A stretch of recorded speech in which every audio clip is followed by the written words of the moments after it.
Hoy vamos a meternos de lleno en un tema que tiene miga, la impugnación legal a un proyecto de Real Decreto que quiere, mejorar la calidad del aire en España. La verdad es que los objetivos son súper ambiciosos, pero se ha topado con un recurso que lo cuestiona todo, desde cómo se ha hecho hasta lo que propone. Y todo empieza, que es lo más curioso, con esta pregunta, porque aunque suene a broma, el primer gancho de la impugnación es un detalle técnico que tiene que ver con una plantilla de Excel. Pero como vamos a ver enseguida, esto es solo la punta del iceberg. Detrás se esconde un debate muchísimo más profundo sobre economía, sobre derechos y, en fin, sobre el futuro de nuestro modelo productivo. Vale, pues vamos al lío. La primera queja, el primer argumento, ataca directamente al proceso de participación pública. Lo que se viene a decir es que se pusieron tantas trabas que en la práctica fue muy difícil que la gente y las organizaciones pudiesen dar su opinión como es debido. El escrito legal viene a decir que obligar a todo el mundo a usar una plantilla de Excel muy concreta no es una tontería. Se considera una barrera en toda regla.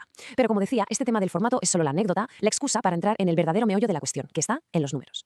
Y aquí es donde la cosa se pone seria de verdad. Pasamos al corazón del argumento técnico. El proyecto de decreto lo que propone es una bajada brutal de los límites de emisión de contaminantes para 2030. Unos objetivos que, según quienes impugnan, son sencillamente imposibles de alcanzar. Fijaos bien en la tabla, porque los números hablan por sí solos. Para los contaminantes más conocidos, como el dióxido de nitrógeno o las partículas PM10 y PM2,5, los límites se recortan a la mitad, o incluso más. Es un cambio radical, no tiene nada que ver con lo que tenemos ahora. Un 50%. Así, de golpe. Un recorte tan bestia en tan pocos años es lo que plantea la pregunta clave que recorre todo el documento de alegaciones. Pero esto es factible. ¿O se está creando una ley que nos lleva de cabeza a un escenario de incumplimiento para todo el mundo? Y esta frase lo resume a la perfección. Es la tesis central del documento. Lo que se alega es que estos nuevos límites no son es que sean exigentes, es que son una utopía. Y que si se aprueban, crearían una situación de ilegalidad estructural y permanente en casi todo el país. Vale, ya tenemos el escenario, un incumplimiento estructural. Pero, ¿qué significa eso en la práctica? ¿A quién le afecta? Pues el documento pone el foco, y mucho, en dos sectores clave: la industria y el sector primario. Para la industria, el panorama que se dibuja es cuanto menos preocupante. Se habla de una amenaza constante de tener que parar la producción y de una especie de doble castigo regulatorio. O sea, que las empresas no solo tendrían que cumplir con sus propios límites de emisión, sino que además serían responsables de que el aire de la calle cumpliera unos objetivos casi imposibles.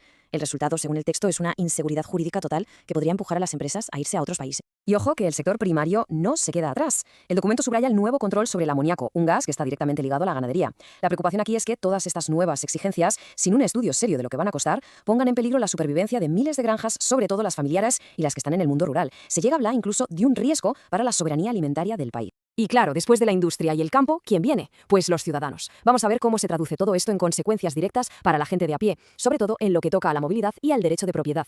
La propuesta del gobierno se apoya en un principio que seguro que a todo el mundo le suena: quien contamina, paga. Es uno de los pilares de la legislación ambiental en Europa y básicamente responsabiliza a quienes causan un daño al medio ambiente. Pero aquí llega el gran pero del recurso.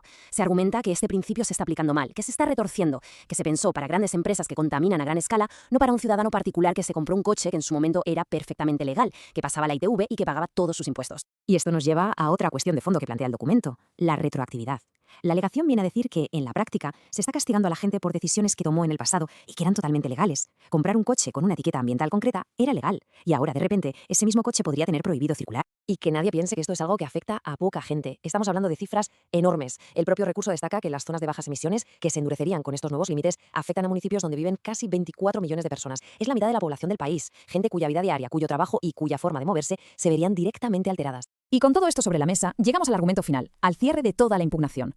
La cuestión del equilibrio, de la proporcionalidad de la norma. Un clásico en el derecho. La impugnación somete al decreto a lo que se conoce como el test de proporcionalidad, que es como un examen de 3 preguntas para ver si una norma se pasa de frenada. Y la conclusión es que suspende en las 3. Primero, se duda de que la medida sea idónea, o sea, que de verdad sirva para algo. Segundo, se cuestiona que sea necesaria, porque podría haber otras opciones menos dañinas. Y tercero, y lo más importante, se considera desproporcionada. El sacrificio social y económico que se exige es, según el texto, muchísimo mayor que el beneficio que se obtendría. Y así llegamos al final de este análisis. La pregunta que queda flotando en el aire es justo esa. Nadie discute que el objetivo de tener un aire más limpio es bueno, es necesario. Pero el debate legal que hemos visto se centra en el cómo. ¿Es esta la forma más justa y eficaz de conseguirlo? ¿O el coste social y económico es demasiado alto? La respuesta, desde luego, va a marcar la política ambiental y económica de los próximos años.